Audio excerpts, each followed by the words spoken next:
Bonjour à tous, j'espère que vous avez passé une très bonne semaine et bienvenue à l'Instant Bible. Aujourd'hui, on va étudier un sujet très délicat avec le pasteur Élise Lazarus et j'espère que tu vas bien, Élise. Je vais très bien et toi? Je vais bien, merci. Et bonjour à vous tous. Nous allons aborder également le thème avec le pasteur Camille Gétraud. Comment ça va? Ça va, en pleine forme. Et toi, Nafi? Ça va très bien, merci beaucoup. Bien, bonjour et bonjour à tout le monde, bienvenue. Alors, on va parler de notre religion chrétienne qui, à mon sens, me paraît un petit peu bizarre. Elle dit que Dieu lui-même s'est incarné en un petit être qui a grandi comme vous et moi, donc c'est vraiment le fait de se mettre à notre portée quand même, et qui a grandi et qui s'est fait assassiner. Assassiner pour nous sauver. C'est quand même fort. Qu'est-ce que ça signifie? En quoi le meurtre d'un juif il y a plus de 2000 ans d'années me sauve moi, te sauve toi Gétraud, te sauve toi Élise. C'est ce que nous allons voir avec mes deux invités. Et je vais demander à Élise, s'il te plaît, de me lire le texte de Lévitique 4, versets 1 à 7, s'il te plaît. Oui, bien sûr. Je te remercie. Alors, le Seigneur dit à Moïse de donner aux Israélites les enseignements suivants. Quand quelqu'un a péché sans le vouloir, quand il a commis un acte interdit par un commandement du Seigneur, voici ce qu'il faut faire. Supposons ceci. C'est le grand prêtre qui a commis un péché, et par là, il a rendu le peuple coupable. Il doit alors offrir en sacrifice au Seigneur un taureau sans défaut pour recevoir le pardon des péchés. Il conduit l'animal devant le Seigneur à l'entrée de la tente de la rencontre. Il pose la main sur la tête du taureau et il l'égorge à cet endroit. Le grand prêtre prend du sang du taureau et il l'emporte dans la tente de la rencontre. Il trempe un doigt dans le sang et, devant le Seigneur, il lance 7 fois un peu de sang sur le rideau du lieu très saint, sur sa partie visible. Ensuite, le grand prêtre met du sang sur les coins relevés de l'autel du parfum qui se trouve devant le Seigneur, dans la tente de la rencontre. Puis il verse tout le sang qui reste au pied de l'autel des sacrifices qui se trouve à l'entrée de la tente. Bon, alors personnellement, je trouve ça un peu barbare. Et du coup, je souhaiterais savoir, est-ce que les Juifs étaient les seuls à faire ce type de rite ou est-ce qu'il y a d'autres personnes qui ont des rites un peu similaires? C'est clair qu'il y a des associations de notre époque comme L214 ou comme PITA prennent des actions pour dénoncer cette barbarie parce que c'est barbare. Indubitablement, c'est barbare. Mais ce texte-là, je trouve intéressant parce que finalement, la pratique qui est ici, qui est une pratique sacrificielle, c'est une pratique courante pour tous les peuples du bassin mésopotamien. Donc l'idée qui est derrière, c'est une idée très très simple, c'est qu'il y a des divinités un petit peu partout, des dieux, et que ces dieux, il faut se les rendre propices, il faut se les rendre favorables en leur faisant plaisir. Et pour leur faire plaisir, on leur offre des choses, des offrandes, et aussi des sacrifices, parce qu'il y a dans l'idée qu'offrir la vie à un dieu, c'est ce qui lui fait le plus plaisir. Et à mon sens, il y a plusieurs raisons pour lesquelles Dieu demande à ce que les sacrifices soient faits, mais notamment tout simplement parce que c'est déjà la culture locale dans laquelle il vient s'inscrire. C'est un premier élément de réponse. D'accord. J'en donnerai un autre, c'est que non seulement ce genre de choses existait à l'époque, mais ça nous paraît, nous, fou, mais pour l'époque, c'est très très soft ce qui est demandé. En plus, alors là, on ne va pas tout lire, mais c'est marqué que pour les gens qui sont pauvres, si on ne peut pas donner un taureau, on amène un petit oiseau. Si même un petit oiseau, on ne peut pas, on amène de la farine. Voilà. Donc déjà ça, c'était relativement rare à l'époque. En général, c'était plus sors l'argent, même si tu es pauvre, t'as qu'à te donner tout ce que tu as et que tes enfants crèveront de faim. Mais sinon, le Dieu, il va t'envoyer un éclair et tu vas mourir. Donc il y avait déjà ça. En plus, il y a plein d'endroits, et c'est d'ailleurs pour ça que dans la Bible, c'est marqué exactement, il est interdit de donner son enfant en sacrifice et de le faire passer par le feu. Parce que c'était très commun à l'époque qu'un de ses enfants, on le sacrifie à un dieu, on le brûle pour faire plaisir au dieu, pour que les autres ils aient une bonne vie. On est encore à un niveau de barbarie bien plus haut. Ça justifie pas le fait qu'ils faisaient ça, mais il faut bien comprendre que c'est une réalité qui n'a rien à voir avec ce qu'on vivait nous. Pour les gens de cette époque, un animal, il n'y a pas le côté on les aime, les animaux, on les chouchoute, les animaux domestiques, il n'y avait même pas cette idée. Et donc, faut prendre les gens, Dieu prend les gens là où ils en sont et il essaie de leur faire un pas un peu plus loin. Et pour moi, si Dieu ne dit pas directement on arrête tous les sacrifices, c'est parce que, imaginons, j'ai trop, tu me fais une saleté, tu me fais une crasse. Mais Oui, un truc, je raye ta voiture, par exemple. voilà. Ou j'écrase ton chien. Et voilà, Avec ta voiture rayée. exactement. Si tu espères obtenir mon pardon, logiquement, tu vas pas juste dire ah pardon, et je suis désolée, j'ai rayé ta voiture, je l'ai volée, j'ai écrasé ton chien. Tu vas sortir le chéquier, tu vas faire des cadeaux, tu vas m'amener dans le meilleur resto que tu connais pour essayer de te faire pardonner. Pourquoi? Parce que faire des choses, ça permet d'être un peu plus tranquille que, ok, la personne va être un peu plus encline à me pardonner. C'est de la psychologie pour soi-même. Ouais, c'est intéressant, ça. Dieu n'a pas besoin qu'on lui fasse des cadeaux pour nous pardonner. Par contre, il sait Que nous, on a besoin de se sentir un peu sécurisé. Ok, Dieu m'a pardonné. Donc sur ce peuple qui avait tellement l'habitude des rituels, ils ont passé plein de temps en Égypte où tout est ritualisé. La moindre petite chose, tu marches sur le pied de quelqu'un, tu as un truc à faire pour te faire pardonner. Donc c'est tellement ancré en eux qu'il dit ok, pour que vous soyez tranquille, que vous ne soyez pas tout le temps dans l'angoisse, est-ce que je vais me prendre un coup de foudre d'un Dieu parce qu'il est fâché, je ne le savais pas.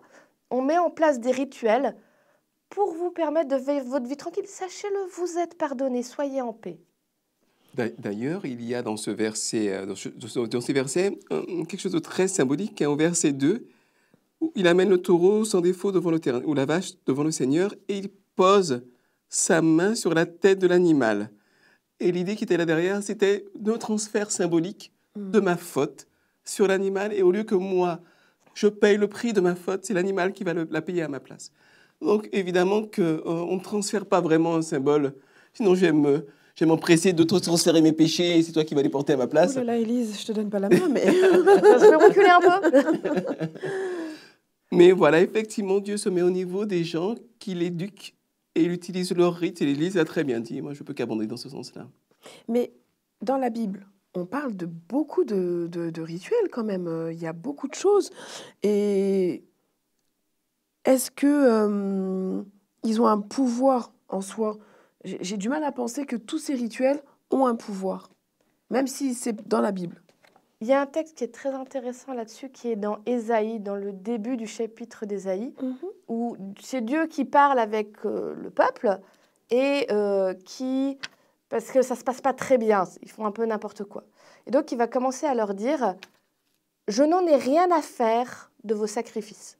Je n'en ai rien à faire de vos jeûnes, c'est-à-dire des moments rituels où tu ne mangeais pas, pareil, pour demander pardon. Je n'en ai rien à faire même de vos sabbats. Or, le sabbat, c'est quelque chose que Dieu a demandé et un jour qu'il a béni lui-même. Et il dit, j'en ai rien à faire. Là, tu fais, oh, t'es pas cohérent, t'as demandé et puis tu veux plus. Pourquoi? Et après, il explique, parce que vos mains sont pleines de sang. Arrêtez de faire des rituels et commencez à travailler sur votre cœur. Agissez avec justice. Et là, on va pouvoir commencer à discuter. Et je pense que ça te donne le cœur avec ce qu'on a dit tout à l'heure. Les rituels, ils étaient là pour aider les gens à aller sur un bon chemin. Mais le rituel en lui-même, il n'a aucun pouvoir. Ce n'est pas magique. Il sert juste à guider les gens pédagogiquement pour qu'ils comprennent des choses. D'accord. Et je pense que le but de Dieu, d'ailleurs dans le Nouveau Testament, on ne parle plus du tout de sacrifice, en tout cas d'animaux, c'est de dire, si on comprend qui est Dieu, si on comprend son amour, il n'arrête pas de nous dire qu'il nous aime, etc., peut-être qu'à un moment, on va comprendre que les animaux, ils ne nous ont rien demandé et qu'ils aimeraient bien aller vivre leur vie tranquille, à aller manger leur herbe.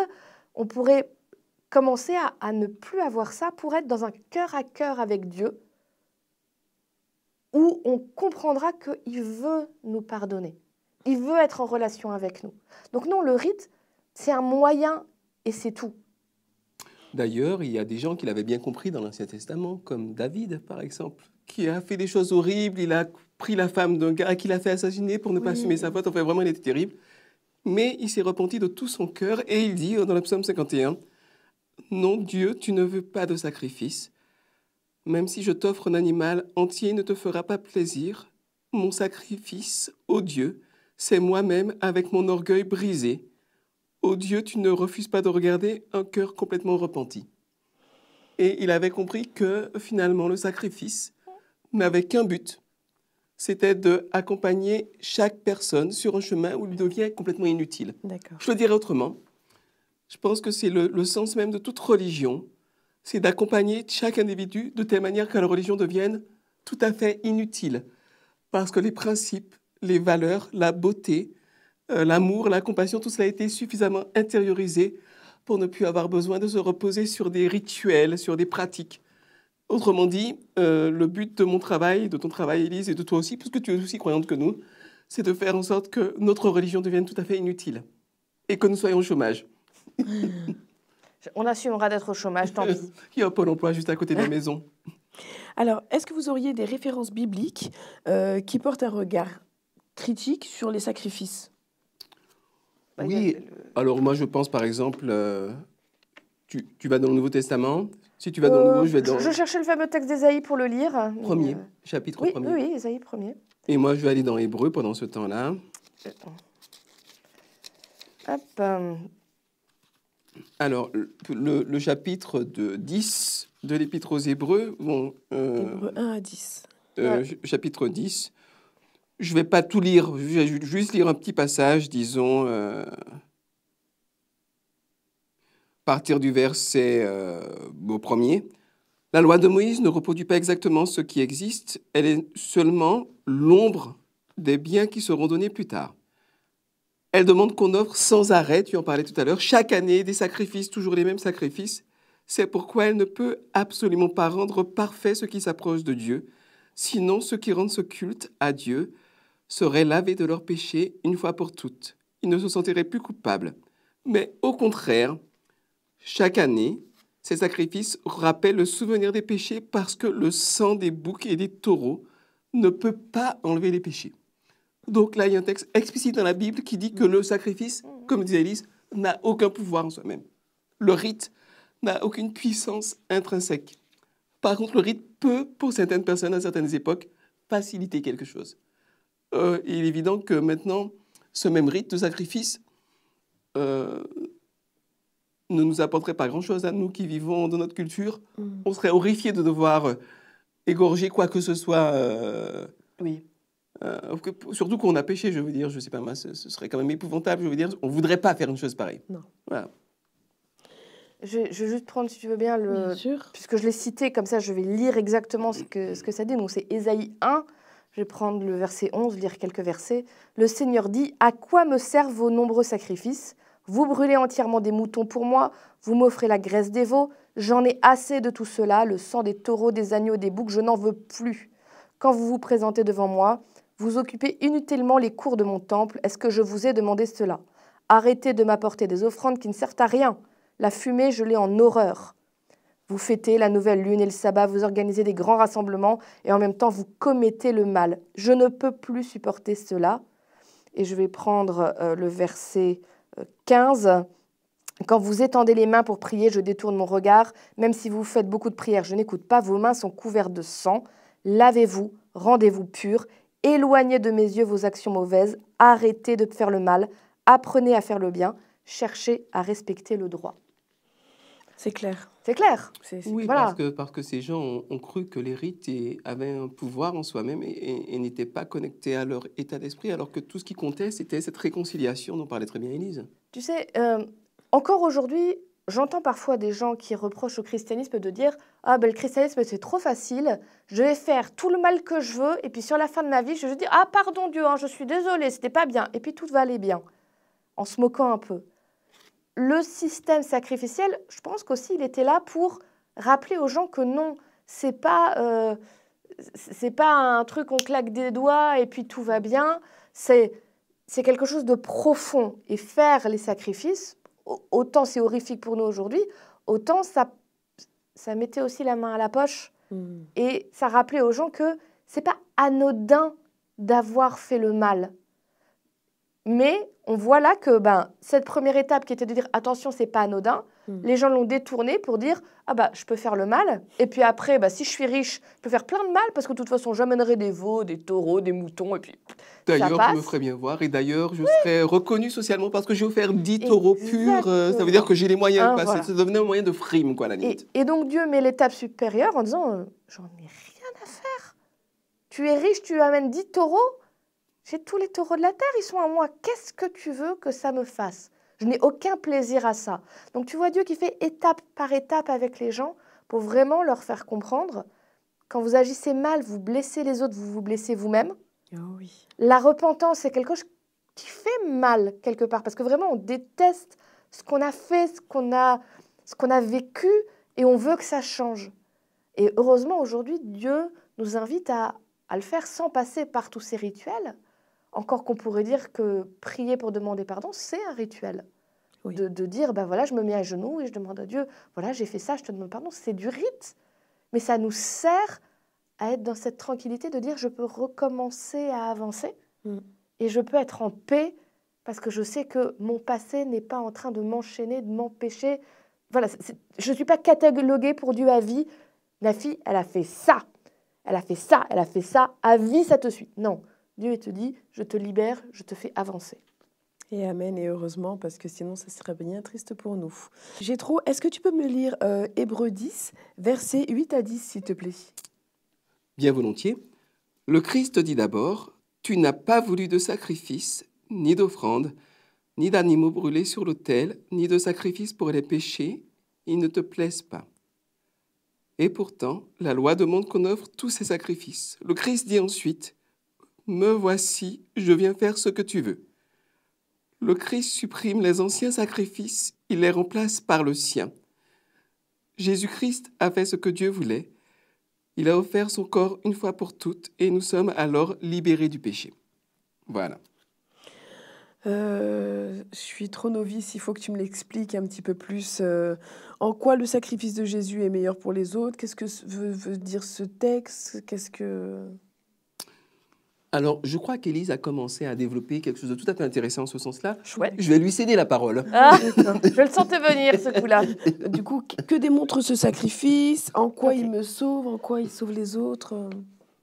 Je vais donner une vision personnelle, parce que je pense que c'est un sujet très très profond et qu'on peut en parler 2 jours, on n'a toujours pas fait le tour. Voilà comment moi je vois les choses.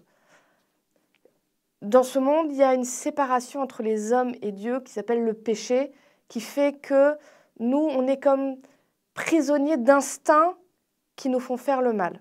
D'accord. Dieu, il avait créé un monde parfait dans lequel il y a des lois parfaites pour que tout soit en harmonie. Et nous, on est en désharmonie avec ça parce qu'on n'y arrive pas. Quand Jésus, c'est-à-dire Dieu, vient s'incarner, c'est-à-dire se tasser, se rétrécir pour rentrer dans ce corps d'humain, il ne triche pas. Il le fait vraiment d'être pleinement humain, qui doit manger, qui doit boire, qui a faim, qui a soif, qui est fatigué, qui en a marre des gens, qui pleure, qui a des vraies émotions. Il vit réellement. Et il va tout vivre comme un humain. Et un humain passe aussi par la mort. Mais comme il va vivre vraiment pour que n'importe qui puisse dire « Jésus est capable de me comprendre », il va vivre le pire de l'injustice de ce qu'un être humain peut vivre. Il n'a jamais péché. Il n'a jamais été faux. Il a toujours voulu le bien des autres. Il a guéri un nombre incroyable de gens et il se retrouve avec des sales types, je suis désolée, je ne vois pas d'autres mots, des leaders religieux qui disent « Lui, là, il est en train de nous enlever du prestige, du pouvoir parce qu'il te fait tout bien, ça montre que nous, on n'est pas bien, il faut qu'on le supprime. » Donc, on va créer un faux procès avec des faux témoins pour faire en sorte qu'il soit tué de la pire manière qui soit pour l'époque et peut-être même du monde entier. Parce qu'aujourd'hui, les historiens disent que mourir sur une croix, c'est l'une des formes de torture les plus abominables qui existent. Il va vivre tout ça alors qu'il n'a rien fait et continuer à dire « Ces êtres humains, je les aime ». Ses derniers mots sur la croix, c'est de dire « Dieu, Père, pardonne-leur parce qu'ils ne savent pas ce qu'ils font ». Et en vivant tout ça, en tenant bon à chaque moment, en disant c'est possible de vivre sans tomber dans le péché, c'est possible de vivre le pire et en continuant à aimer, il est vainqueur de ce que nous, on n'arrive pas à vaincre. Ce que nous, on n'arrive pas à faire, lui a réussi. Et parce qu'il est incroyable, il dit à tout être humain, moi j'ai réussi, je vous donne la possibilité d'être gagnant avec moi. Si tu n'y arrives pas tout seul, je l'ai fait pour toi et je te propose d'être dans mon équipe et donc de gagner. Donc c'est pas un truc magique, c'est pas Dieu qui fait « Ah, enfin, quelqu'un est mort pour le péché de tout le monde, c'est bon, allez, la dette est payée, on avance. » C'est vraiment une relation qui se reconstruit et Jésus qui décide de faire un lien entre Dieu qui est parfait et nous qui sommes imparfaits pour nous permettre d'être reconnectés. D'ailleurs, un petit témoignage peut-être, si moi-même je suis chrétien aujourd'hui, c'est parce que j'ai été séduit par cet amour de Jésus. J'ai été séduit. Et pourquoi est-ce que j'ai été séduit? Parce que j'ai découvert que si au centre de la religion des hommes, il y a Dieu, ou en tout cas une représentation, souvent erronée d'ailleurs de Dieu, au centre de la religion de Dieu, ben, il y a chacun d'entre nous. Et Dieu est obsédé par l'idée de reconstruire quelque chose avec nous. Et le sacrifice de Jésus, je pense, en est l'illustration la plus parfaite. Alors, il y a des controverses théologiques qui ne m'intéressent pas. Est-ce qu'il est mort à notre place? Est-ce qu'il porte mon péché? Ou est-ce que ceci, est-ce que cela? Je ne vais pas trop en parler. La seule chose que je trouve magnifique et dont je veux parler, c'est que Jésus me montre l'image d'un Dieu qui est prêt à tout pour marcher avec moi. Vraiment à tout. Un Dieu qui me dit quelque part, la divinité, je la laisse tomber, je viens marcher à côté de toi. Mon confort, je laisse tomber, je vais marcher dans les pires conditions. Et je vais te montrer l'exemple jusqu'au bout et je vais assumer cette envie d'amour et cette envie de relation libre. Je vais l'assumer jusque sur la croix. Et je ne vais pas me défendre alors que je pourrais me défendre. Je ne vais pas anéantir tous ces méchants alors que je pourrais, parce que je les aime aussi. Et donc, pour moi, le sacrifice, et c'est pour ça que je parle de témoignage, je ne fais pas de grande théologie, je ne fais rien, juste un témoignage. Cette mort et ce don de Jésus, finalement, c'est la révélation du caractère de Dieu. C'est vraiment la révélation complète de l'amour de Dieu.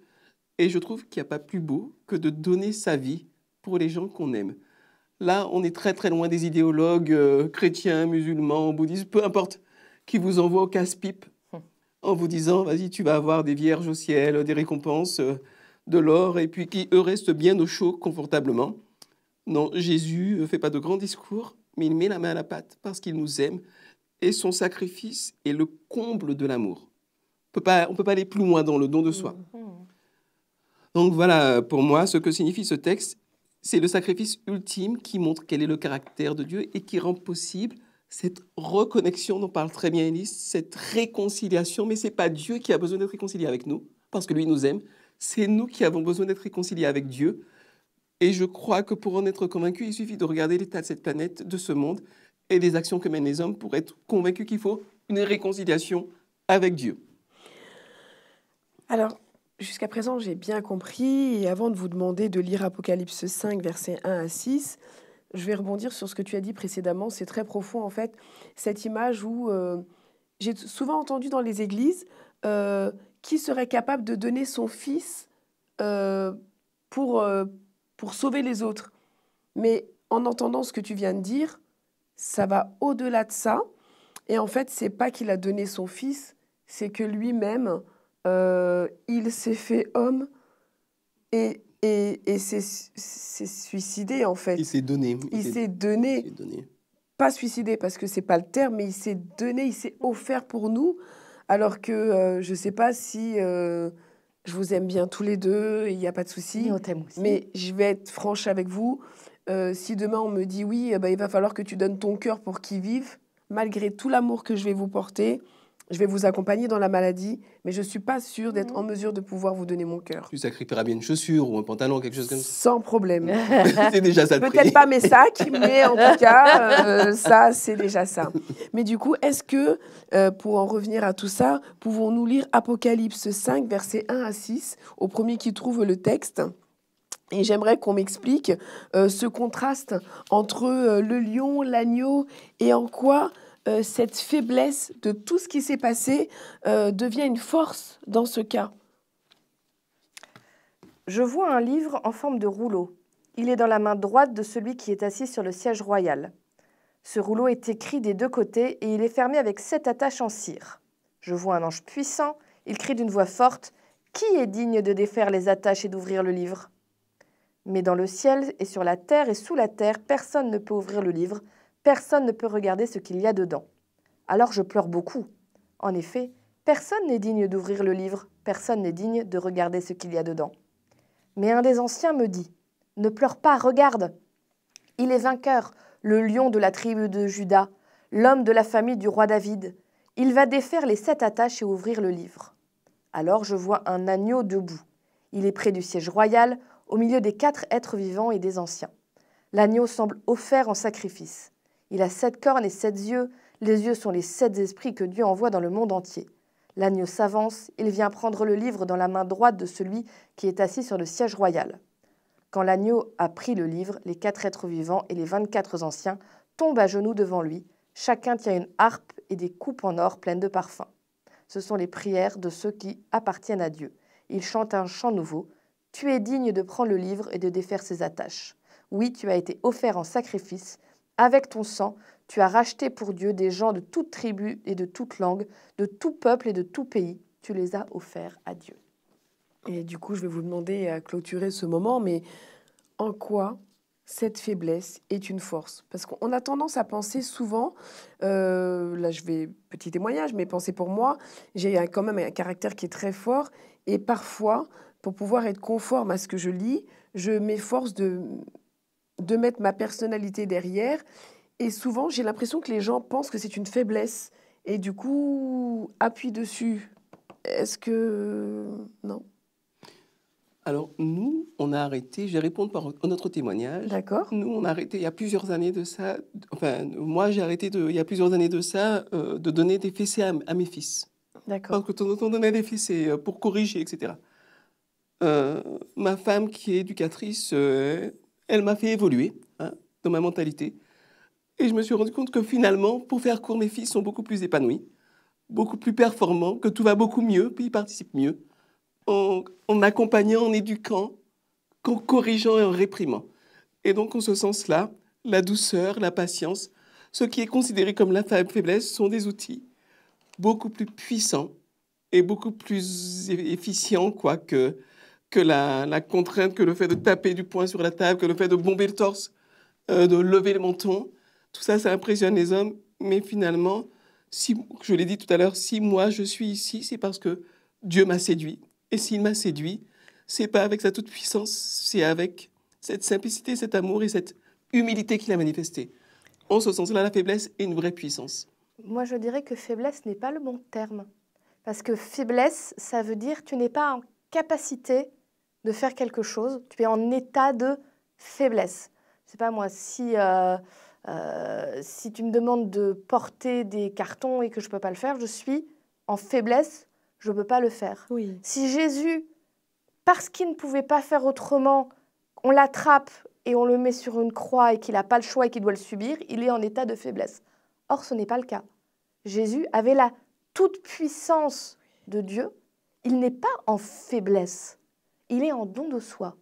Et c'est là toute la différence. Parce que quand tu es tout-puissant, que tu choisis de ne pas être dans l'action de violence, mais d'être dans le pardon, dans l'accompagnement, dans la douceur et dans le don de soi, il n'y a rien de plus beau. Je reprends l'exemple que tu as donné.